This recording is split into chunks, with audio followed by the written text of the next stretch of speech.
Merci de votre fidélité sur le studio Sangomalamou. Mesdames, Messieurs, bienvenue dans le HIC, votre magazine qui cherche à connaître le nœud du problème sur les questions d'actualité et certains sujets assez particuliers. Vous le savez, le dialogue national inclusif a ouvert ses portes le jeudi 1er septembre. Après une trêve le week-end, les travaux ont repris le lundi 5 septembre. L'objectif, c'est d'organiser des élections crédibles et apaisées. C'est ce que nous allons échanger aujourd'hui avec notre invité, Chéribin Okende, président du FCIR, qui, je dois souligner, a quitté la majorité présidentielle pour l'opposition. Et il va également nous dire ses raisons. Alors, bienvenue, M. Chéribin Okende.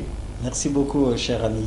On doit dire que vous faites de plus en plus rare sur le média. Est-ce que vous attendiez seulement votre départ pour apparaître encore une fois? Non, pas du tout. J'avais évidemment observé une petite trêve pour réfléchir, parce que vous savez, quand on fait de la politique, il faut à un certain moment s'arrêter pour observer et réfléchir et prendre des décisions. Et à ce moment-là, sur instruction du bureau politique de notre parti, le Front social des indépendants républicains, il m'a été recommandé d'observer, donc de prendre un peu de recul avec les médias. Donc, c'était un repli stratégique. Très bien, mais hier, vous étiez à la majorité présidentielle, aujourd'hui à l'opposition. Chose étonnante, en tout cas, ça étonne plus d'une personne. Quelles sont vos raisons? Non, majorité, opposition, ce sont des postures. Je ne voudrais pas que nous soyons calqués sur la base de postures à ce stade-ci. Ce qui est important de savoir est que c'est de manière totalement libre que nous avions, en 2006, adhéré à l'alliance de la majorité présidentielle. Il y avait des raisons que le parti avait trouvées pertinentes pour que nous puissions donc adhérer à la majorité présidentielle. Il est également vrai que c'est de manière totalement libre que le congrès du parti, qui s'est réuni pour faire l'évaluation des activités du parti, a pu, en ce qui concerne notre partenariat au sein de la majorité présidentielle, décider que nous puissions quitter. Quitter pourquoi? C'est compte tenu de l'environnement au sein de la majorité. Le Front social des indépendants républicains et son président, qui était communicateur de la majorité, ont estimé que la majorité n'accordait plus une petite considération aux partenaires que nous étions, et cela ne nous permettait plus d'évoluer aisément au sein de la famille politique. Voilà pourquoi nous avons pris, sans autre considération, nous avons pris notre liberté de quitter la majorité. Est-ce que cela, parce que nous apprenons également dans les coulisses, est-ce comme si vous attendiez, est-ce que vous avez été lésé parce que vous attendiez un poste qui tardait à venir? Non, c'est pas question de poste. Vous savez, si c'était simplement question de poste, nous aurions quitté la majorité depuis longtemps. Moi, j'étais même administrateur des sociétés. Si tel était le cas, lorsque de manière malencontreuse, le mandat a été retiré, on pouvait, si on s'accrochait au poste, à ce moment-là, quitter la majorité. Non, au-delà de cela, il y a question de conviction et croyance dans les valeurs républicaines. Nous ne voudrions pas ici verser dans le procès de la majorité. Lorsque nous étions à l'intérieur, nous nous exprimions de l'intérieur pour faire entendre notre voix, mais aujourd'hui, nous n'y sommes plus. Je voudrais bien que mes amis qui sont restés dans la majorité restent tranquilles, que ça ne soit pas des diatribes de Chéribin Okende. Ça appartient à notre passé, aussi récent soit-il.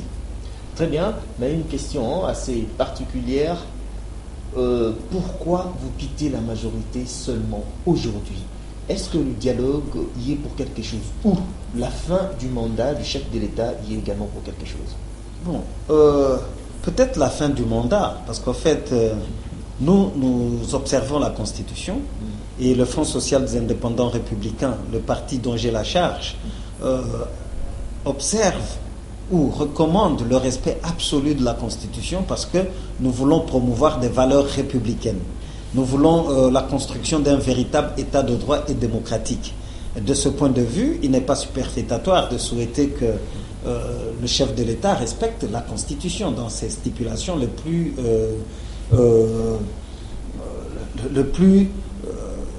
intangibles, voulais-je dire. Donc, je crois que de ce point de vue, ça n'apporte même pas confusion.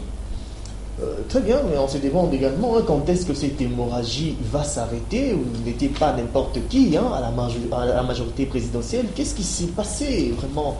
On se pose plus d'une question autour de ça. J'ai dit ceci. En interne, le Front social des indépendants républicains a estimé que le partenariat ne valait plus considération. Oui. Voilà. Donc vous avez été négligé, s'il faut le dire, en des termes clairs. Bon, vous voulez simplement évoquer des mots qui créent polémique. J'ai dit encore une fois, librement nous avions adhéré à la majorité présidentielle pour accompagner Joseph Kabila dans sa vision de 5 chantiers et même révolution de la modernité. Librement également, nous jugeons utile pour nous de quitter la majorité présidentielle. Voilà ce qui est fait. Nous apprenons également dans le coulisses que vous faites, comment dirais-je, que vous aviez également rejoint le camp de Moïse Katumbi. Est-ce que vous pouvez nous éclairer sur cette question? De Moïse Katumbi, bon, je ne pense pas que Moïse Katumbi soit infréquentable. Moi, je l'ai connu depuis des années, donc depuis 2006. Et lorsqu'il m'arrivait d'aller à Lubumbashi, il me faisait l'honneur de me recevoir. Donc, Moïse Katumbi n'est pas infréquentable pour nous. Le parti est en train de réfléchir quant à de nouveaux partenariats. Ce que nous ne voulons pas, c'est le culte de la personnalité. Ce que nous ne voulons pas non plus, c'est nouer un partenariat qui peut nous amener dans les mêmes travers que nous avons décriés au sein de l'AMP. Donc s'il y a un partenariat raisonnable, s'il s'agit simplement de ma personne, parce que je suis témoin du respect que Moïse Katumbi me voue, donc de la considération, je pense que nous pourrons évoluer avec lui. Mais tout dépendra également de la vision, du projet de société. Donc, refusant de faire le culte de la personnalité, notre partenariat sera déterminé à partir d'un projet de société. Nous discuterons avec quiconque et en nous convainquant, nous allons évoluer. Vous vous alliez déjà au G7 ou c'est un projet à venir? Bon, je respecte vos questions. Je les trouve assez très insidieuses et tendancieuses. Excusez-moi. Au sein du G7, je connais beaucoup de personnes de grandes valeurs dont j'ai du respect. Mais je ne suis pas du G7. Le FCIR n'est pas dans le G7. On verra. S'il y a certaines affinités idéologiques qui déterminent le rapprochement des uns des autres, nous ne faisons pas de choses par sentiment. Donc à ce moment-là, en ayant identifié certaines affinités, nous allons nous déterminer le moment venu. Mais je précise que nous ne sommes ni de la dynamique de l'opposition, ni du G7, ni du rassemblement. Il faut laisser le temps de nous déterminer et nous allons voir s'il y a des valeurs avec tel ou tel autre groupe qui correspondent aux valeurs que nous défendons. À ce moment-là, nous serons justifiés que de pouvoir marcher ensemble. Sinon, comme cela, comme dans une caricature de posture, nous ne nous trouvons pas justifiés d'aller dans cette précipitation-là. Cette précision, en tout cas, a été importante. Vous êtes aujourd'hui opposant, mais j'aimerais savoir qu'est-ce qui vous séduit aujourd'hui à l'opposition que vous n'avez pas réussi à avoir à la majorité présidentielle? Non, je vous dis, je ne suis pas venu ici pour discuter des postures des gens. Opposition, majorité, ce sont des postures. Tout dépend des valeurs que l'on défend. Ok? Et il ne faudra pas me coller. Je viens de vous démontrer ici que je ne suis ni de la dynamique, ni de G7, ni d'alternance. Vous êtes quand même opposant. Écoute, il faut savoir aussi vous opposez à quoi. Parce qu'en fait, vous savez, la politique au Congo doit cesser cette insignifiance. Bon, il suffit simplement de regarder de ce côté-là pour qu'on soit dans une fixation de posture. Nous, ce n'est pas cela. Nous allons aujourd'hui, ce que nous pouvons considérer comme étant le créneau de notre combat politique, c'est la Constitution, c'est l'état de droit démocratique, c'est les véritables élections qui importent le plus. Donc, nous serons opposants par rapport à celui qui veut violer la Constitution ou qui viole la Constitution. Nous serons opposants par rapport à celui qui hypothèque la construction d'un véritable état de droit démocratique. Nous serons opposants à celui qui ne veut pas rehausser les principes de liberté, d'égalité, de solidarité, de travail que nous défendons dans notre philosophie d'action. Nous serons opposants, pas à des individus, mais par rapport aux idées, par rapport aux convictions. Donc, il peut y avoir certains compatriotes qui, aujourd'hui, ont la posture d'opposants, mais dont les idées ne nous confortent pas. Nous n'allons pas embrasser leurs idées si elles sont négatives, simplement par une posture. Est-ce que vous comprenez? Oui. Donc, nous voudrions rendre rationnelle et intelligible notre action politique. Et je pense que c'est de cette manière qu'on sortira de la confusion de la politique politicienne en République démocratique du Congo. Il arrive de fois que les gens ne savent pas à quoi ils s'opposent et finalement à quoi ils s'associent. Et ça crée l'imbroglio dans le jeu politique congolais. Alors, peut-on considérer la fin du mandat du chef de l'État comme votre cheval de bataille, ou il y a autre chose assez particulière à mentionner dans votre objectif? Comment la fin du mandat du président de la République doit être mon cheval de bataille? Non, écoutez, le Front social des indépendants républicains est un parti comme tout autre parti, comme l'UDPS, comme le PPRD, comme le MSR. Vous avez mentionné le respect de la Constitution. S'il vous plaît. Oui. On ne crée pas un parti politique pour jouer dans les vestiaires. L'objectif premier de créer le parti politique, c'est de conquérir le pouvoir. Nous sommes en train de nous organiser pour que nous puissions aussi nous mettre en ordre de bataille pour la conquête du pouvoir. Nous appelons les élections de tous nos voeux et nous regrettons d'ailleurs que une certaine incurie ait pu faire en sorte qu'on n'arrive pas à organiser les élections. Rappelez-vous, en 2015, déjà au mois d'octobre, nous avions déposé nos listes pour les législatives provinciales. Bon, ça n'a jamais été organisé, les cautions déposées, c'est comme une escroquerie d'État. Donc, nous sommes en ordre de bataille. Notre cheval de bataille ne devra pas être la fin du mandat du président de la République. C'est constitutionnel. Donc, si nous prenons le respect de la Constitution, surtout dans ses dispositions intangibles, c'est que nous ne sommes pas favorables à ce qu'il y ait un troisième mandat pour le président Joseph Kabila. Nous ne sommes pas favorables à ce qu'il y ait le glissement des mandats, de délais constitutionnels. Nous voudrions que tout cela soit respecté et, le cas échéant, qu'on en tire les conséquences. Et quel est votre cheval de bataille dans cette nouvelle casquette? C'est la conquête du pouvoir. C'est ça notre cheval de bataille depuis que nous avons créé notre parti. Il y a la difficulté, si la législature passée ou qui est en cours, nous avons été gratifiés d'un seul siège à l'Assemblée nationale. Notre ambition, c'est de tout faire pour améliorer notre score. Voilà notre cheval de bataille. Et que demain, qu'il plaise à Dieu de nous gratifier d'un bon poids politique pour que nous puissions aussi participer à la gouvernance de la République. Très bien.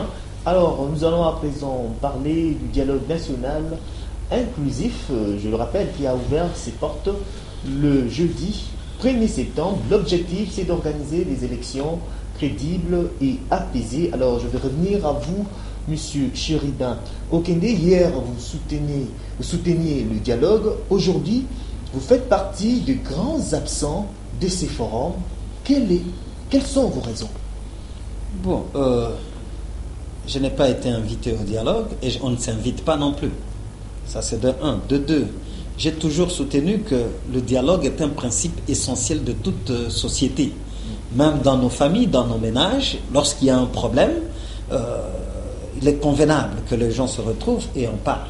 De trois, le dialogue actuel n'est pas le premier dialogue dans ce pays et ne sera pas le dernier. Donc, tant que le Congo existera, il y aura toujours des opportunités pour que les compatriotes puissent se retrouver et parler de problèmes du pays. Mais par rapport à ce dialogue, je constate malheureusement que ça risque d'être un dialogue de sourds, tellement qu'il y a beaucoup d'agendas cachés, il y a la méfiance dans la classe politique, et finalement, les gens ne s'accordent pas honnêtement sur l'objet central de ce dialogue, et les gens n'émettent pas sur la même longueur d'onde. Donc, voilà pourquoi, pour nous, la lecture est que ça risque d'accoucher d'une souris, et surtout qu'il y a un facilitateur qui est déjà récusé par une partie, Donc il serait mieux que le facilitateur puisse s'élever et se déporter. Et donc quand on est récusé, l'élégance la plus élémentaire, c'est de ne pas s'accrocher. Et lorsque M. Kodjo donne l'impression de s'accrocher, ça pose quand même un problème éthique et moral.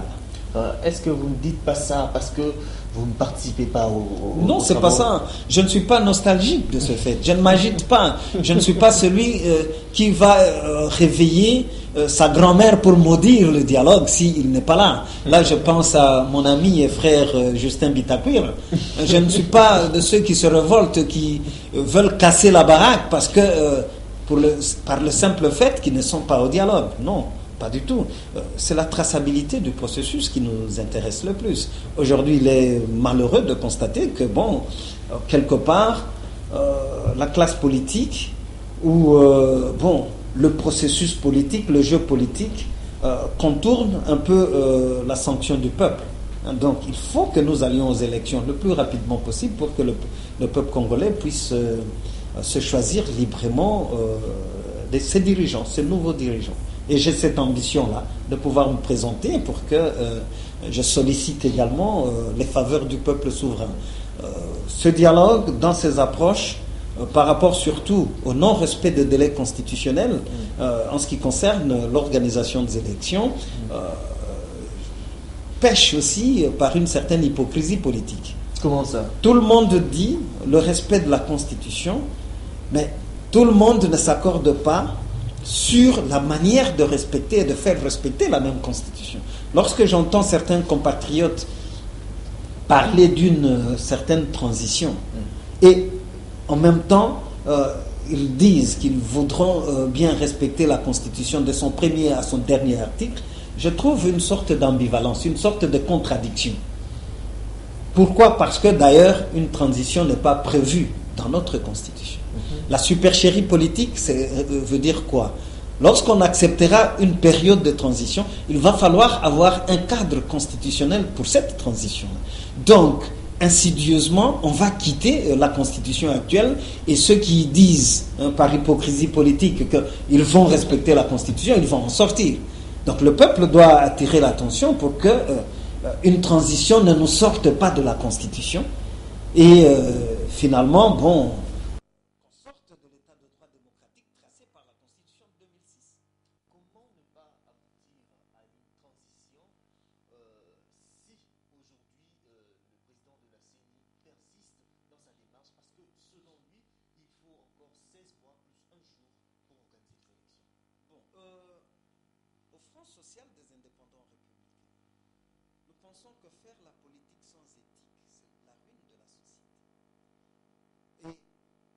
que lorsqu'on y met un peu d'éthique,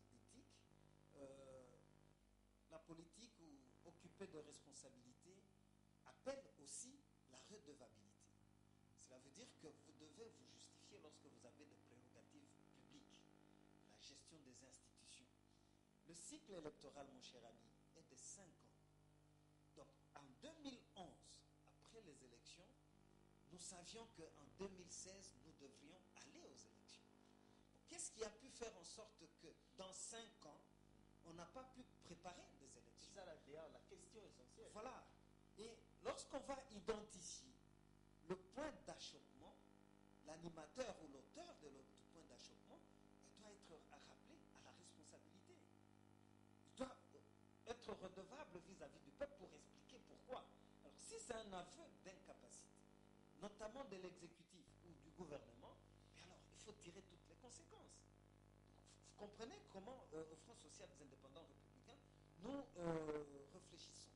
Le président de la République, ce n'est pas Chérubin Okende qui invente, a prêté serment, en vertu de l'article, je crois, 69 de notre Constitution, il a prêté serment de respecter et de faire respecter la Constitution. Donc, ne pas prendre des dispositions pour que dans le cycle électoral de 5 ans, on puisse respecter la Constitution, c'est violer, c'est amener le président à un parjure, le président de la République, à ne pas respecter son serment constitutionnel. Ça implique des responsabilités. Il faut tirer les conséquences de toutes ces responsabilités sur le plan politique et juridique. Mais si le président a également, comment dirais-je, si ce délai n'est pas respecté aujourd'hui, vous étiez à la majorité présidentielle. Vous auriez pu également aider le chef de l'État, n'est-ce pas, à bien mener les choses pour que les élections soient organisées, M. Chéribin Okende. Eh bien, c'est ça tout le débat en interne. Ah ouais. Même lorsque j'étais dans la majorité, je ne manquais pas d'exhorter le gouvernement. On peut dire que vous avez également échoué à votre mission. Tout à fait. Vous le reconnaissez. Vous Tout le à fait. reconnaissez. Tout à fait. Mais la différence, c'est que Chérubin Okende n'était pas au gouvernement, n'était pas dans les institutions. Mais une responsabilité collective, il faut l'assumer. Il faut accepter qu'il y a des défaillances qui amènent à ce qu'aujourd'hui, on parle d'un dialogue sans savoir où on va, où on ira avec ce dialogue. Mais si on avait méticuleusement respecté les prescrits de la Constitution, si on avait préparé les élections, on avait 5 ans, je crois, je ne suis pas dans l'Assemblée nationale. Lorsqu'on vote le budget national, il doit y avoir des rubriques pour les élections. Pourquoi on n'a pas respecté? Pourquoi on n'est pas... Ce sont toutes ces questions-là que le peuple se pose. Et lorsqu'on dit il faut respecter la Constitution, nul ne peut se prévaloir de sa propre turpitude. Tout ce que vous dites est beau, M. Chéribin Okende, mais est-ce que la population congolaise va également vous croire? Parce que vous étiez à la majorité présidentielle, vous n'aviez pas ce langage. Bon, écoutez... L'hypocrisie politique vous rattrape. Non, c'est pas question d'hypocrisie politique. C'est pas question... C'est cela l'honnêteté politique. Reconnaître qu'il y a eu de faiblesses, reconnaître qu'il y a des responsabilités à établir, reconnaître que nous ne pouvons pas emmener le pays vers une autre débâcle. Il faut un véritable état de droit démocratique, il faut assumer ces responsabilités-là pour que nous ayons vraiment une véritable république qui puisse vaincre au lieu des individus. Donc je pense que moi je ne regrette pas d'avoir été dans la majorité. Écoutez, très bien. C'était une position assumée. Je ne regrette pas non plus que le congrès de mon parti ait décidé de quitter la majorité. Il y a des raisons fondamentales quant à ça. Donc vous voyez, il y a une manière assez malencontreuse de voir, de lire les enjeux politiques. Le pays traverse des moments extrêmement difficiles. Il faut beaucoup de sagesse et beaucoup de lucidité pour que le pays ne bascule pas dans des situations déplorables. Et là, je crois que la conscience de chaque opérateur politique doit être éveillée de manière à ce que chacun puisse faire son introspection pour dire mais qu'est-ce qui vaut, pas pour moi individu, mais pour la nation, pour le peuple congolais. Sinon, nous reverserons dans la véritable hypocrisie politique. Au Front social des indépendants républicains, nous nous évertuons à suivre notre bonhomme de chemin en promouvant des valeurs, et lorsque nous croyons que nos convictions n'y sont plus, nous sommes tout à fait libres de pouvoir prendre notre indépendance. Dans votre démarche, vous dites que lorsque les choses ne marchent pas, il faut tirer les conséquences. Où voulez-vous en venir? Bon, je voudrais en venir au fait que il y a un gouvernement, il y a des institutions. Si la CENI allègue ne pas avoir eu de moyens pour organiser les élections dans le délai, la responsabilité incombe à qui, selon vous? C'est l'exécutif, c'est le gouvernement. Il ne faut pas mâcher le mot. Donc si le gouvernement se plaint, que on n'a pas de moyens, ça devient un aveu d'incapacité. Dans le cas d'espèce, il ne faut pas jouer avec la République. Donc, il faut tirer les conséquences. Que quelque part, on n'a pas mobilisé suffisamment de ressources pour respecter la Constitution, qui est la loi fondamentale. Au dialogue, Vital Kamerhe estime que ce n'est pas l'heure de jugement, c'est plutôt l'heure de trouver des solutions idoines pour la République démocratique du Congo. Comment réagissez-vous? Il faut trouver des solutions. Mais le meilleur, c'est que comment trouver des solutions idoines? Je n'ai pas encore entendu Vital Kamerhe parler du non-respect de la Constitution. C'est cela maintenant toute la problématique. Comment trouver des solutions qui fassent respecter la Constitution? Je ne mettrai pas sur la même longueur d'onde si demain Vital Kamerhe parlait d'une transition qui est extra-constitutionnelle. Donc, ça ne sera plus le respect de la Constitution. Donc, c'est ça qu'il faut tirer. Donc, je ne suis pas au dialogue, mais ça nous intéresse tous, ça attire tous notre attention. Nous voudrions que les principes démocratiques soient respectés et qu'on tire les conséquences. Nous sommes face à des enjeux non négligeables. Selon vous, quel serait le schéma approprié pour ce dialogue? Bon. Déjà, je ne fais pas foi en ce dialogue. Je ne fais pas foi en ce dialogue. Je vous ai retracé ici une ambivalence. Je ne vois pas déboucher sur une transition qui n'est pas constitutionnelle et faire confiance en ces dialogues-là.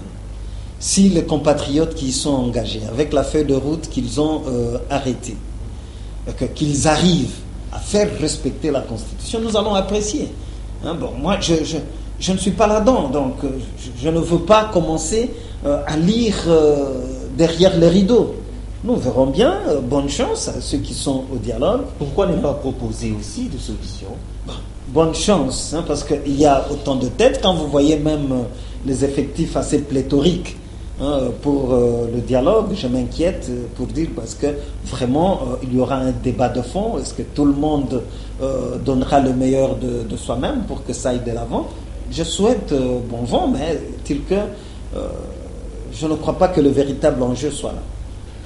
Au départ, vous aviez dit que vous n'avez pas participé à ce forum parce que vous n'avez pas été invité.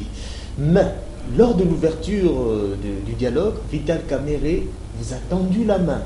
Mais vous êtes resté des marbres. Il a même demandé une trêve pour ramener ceux qui refusent. Bon, excusez-moi. Oui. Excusez-moi. Je souhaiterais que nous fassions un effort pour éviter des malentendus. Très bien. Un forum comme un dialogue politique, il n'est pas nécessaire que tous les 70 millions de Congolais nous y soyons. Non. Et je ne me crois pas indispensable à ce dialogue-là, tel qu'il est organisé, avec ces... Bon, j'étais partie prenante aux concertations nationales.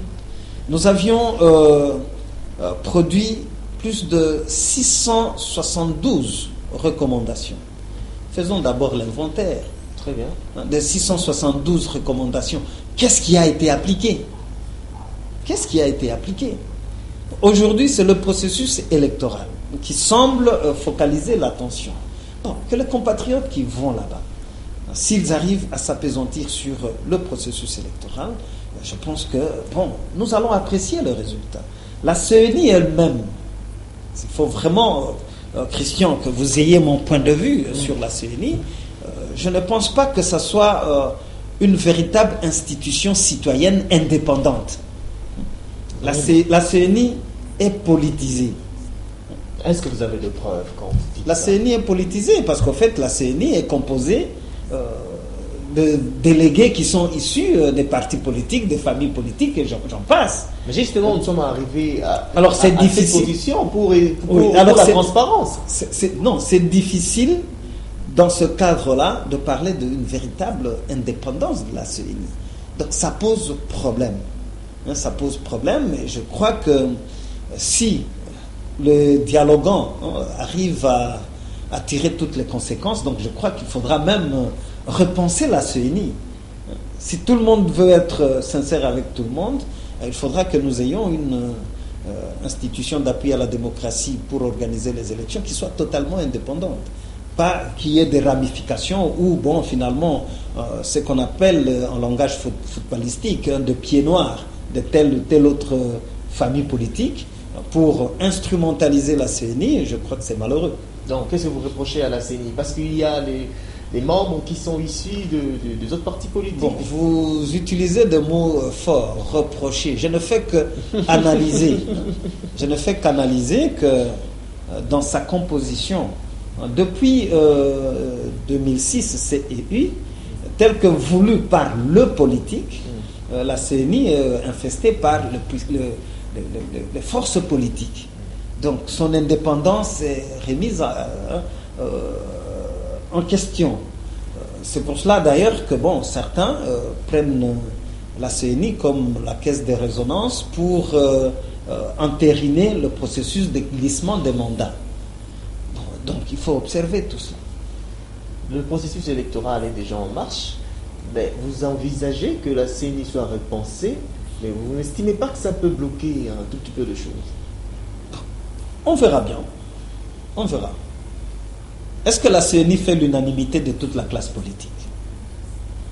Je ne pense pas que ce soit une réponse affirmative.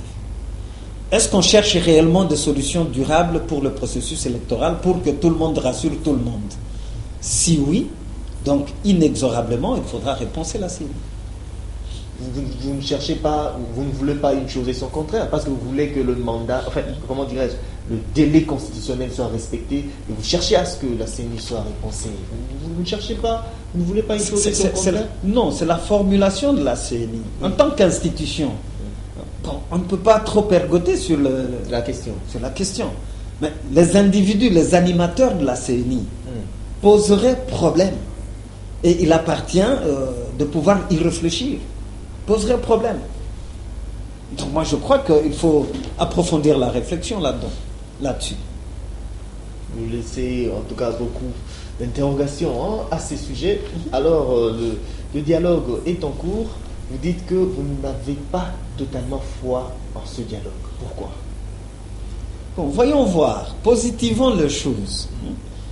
Je vous ai dit, ce n'est pas par le fait que je ne sois pas là que le dialogue ne doit pas se tenir. Non. Mais nous allons apprécier ensemble avec le peuple congolais, nous allons apprécier ensemble, voulais-je dire, le résultat que le dialogue va produire.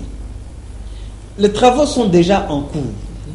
Cela veut dire que aujourd'hui, laissons la chance à ceux qui sont là-dedans de pouvoir travailler.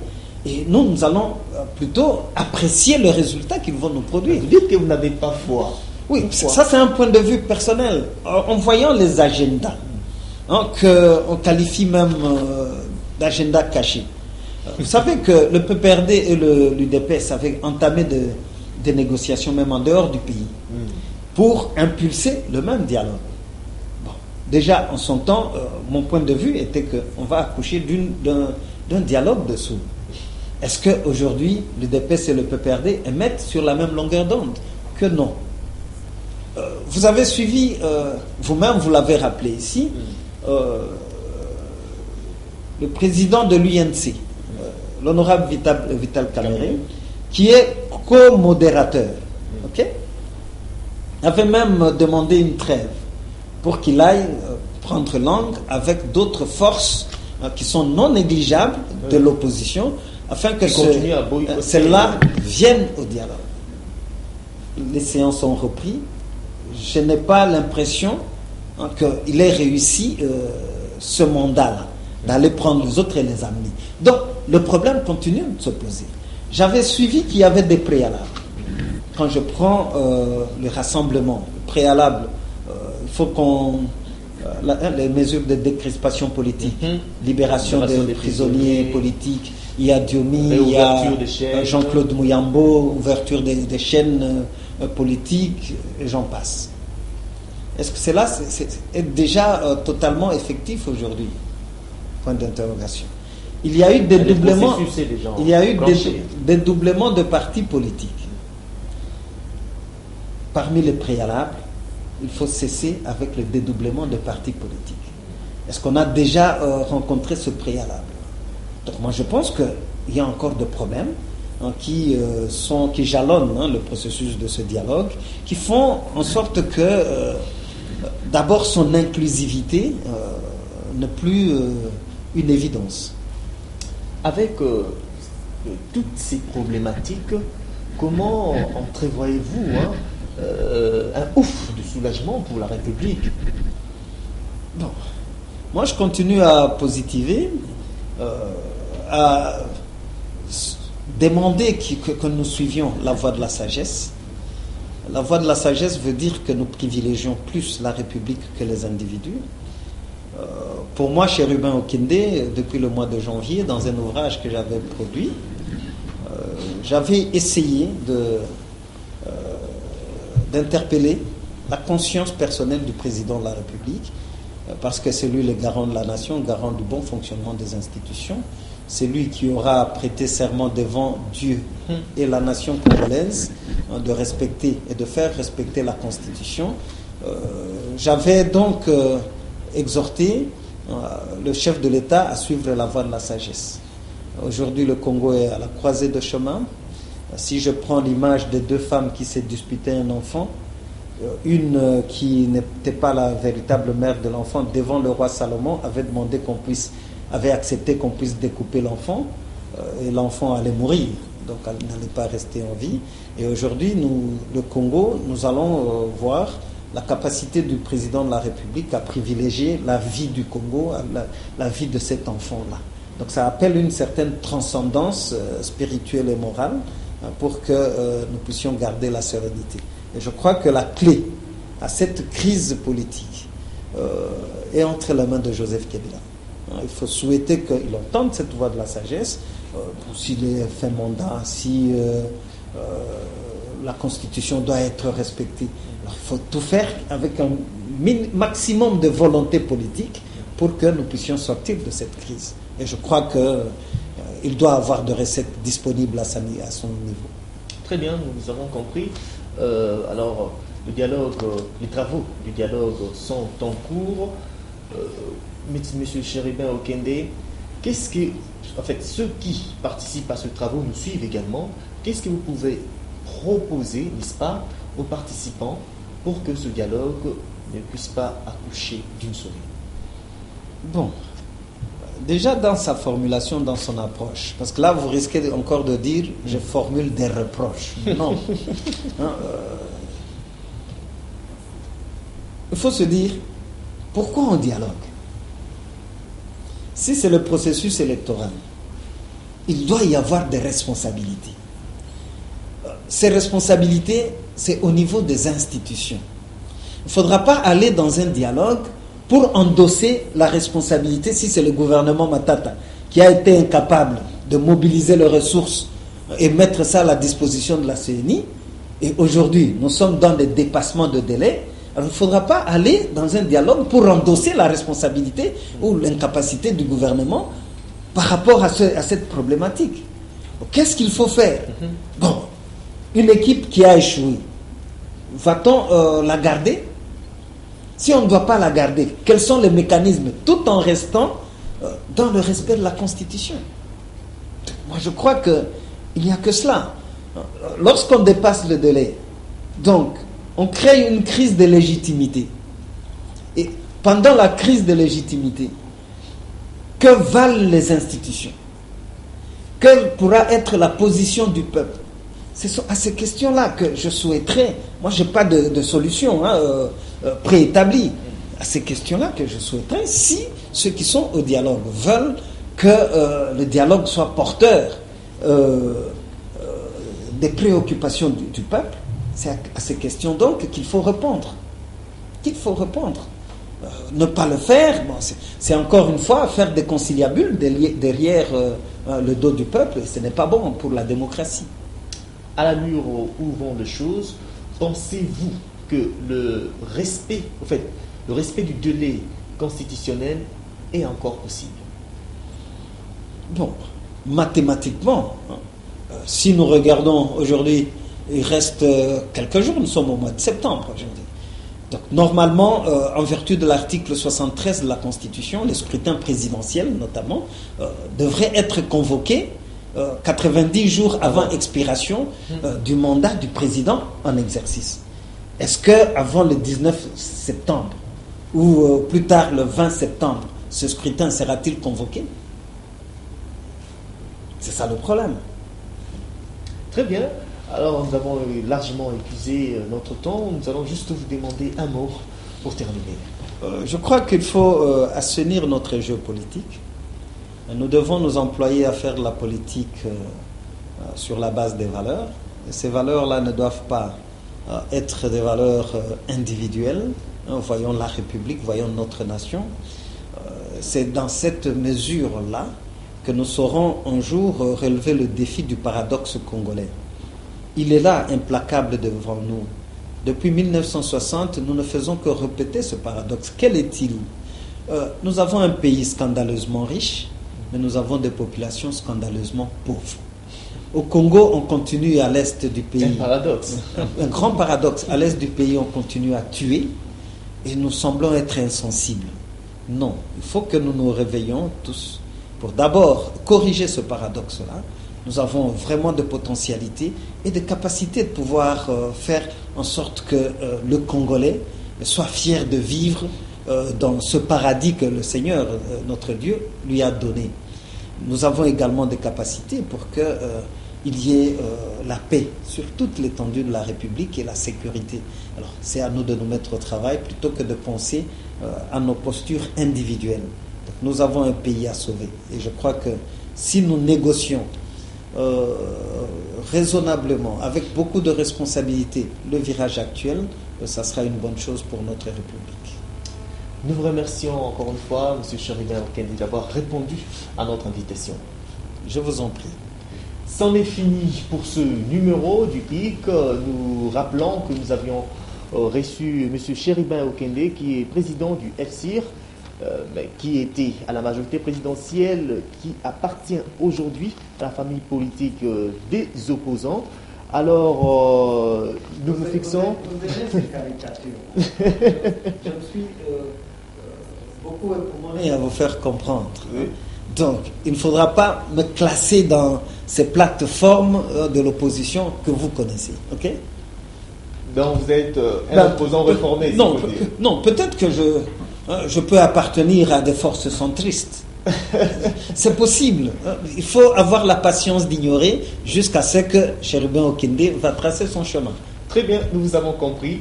Je disais que nous avons reçu M. Cherubin Okende, il est président du FCIR. Avec lui, nous avons parlé du dialogue national inclusif qui a ouvert ses portes le jeudi 1er septembre. Les travaux sont en cours. Nous avons également parlé de ces idéologies politiques. Alors nous fixons rendez-vous très prochainement avec le réel et même plaisir.